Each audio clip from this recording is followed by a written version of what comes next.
And just hours ago, folks came out to Gaston County to celebrate Black history and culture. This is all leading up to Juneteenth next week. WCNC Charlotte's Alexandra Rios-Malvia has more from this year's Ebony Festival.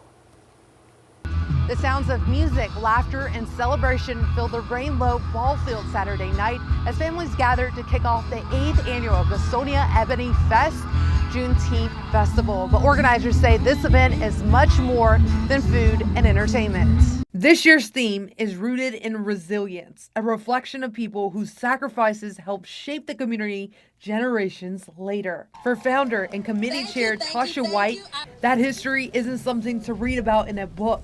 It's something she wants people to remember, share, and pass on. Juneteenth, which is America's second Independence Day. It is not only is it an African American holiday, but it is an American holiday.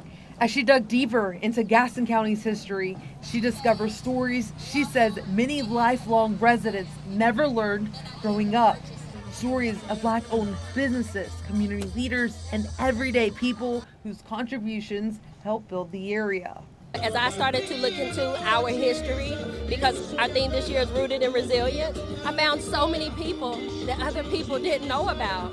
So we have to tell our stories. We have to share our stories so people don't forget all of the people who have come before us.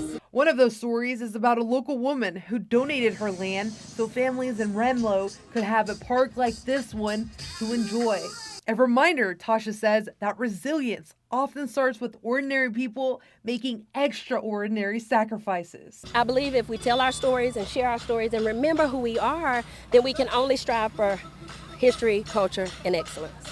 That message resonated throughout the festival, from vendors helping people reconnect with their African heritage to young performers celebrating their culture on stage. I just love being African American. I just love that. I love the food. I love how we can just come together and just put a show on. As the week-long celebration gets underway, Tasha hopes people leave with more than memories. She hopes they leave with pride in where they come from and the stories that shape them.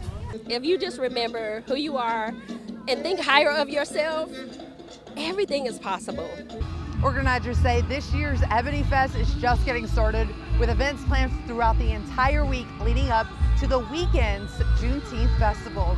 Anna Renlo, Alexandra Rios-Malvia, WCNC Charlotte.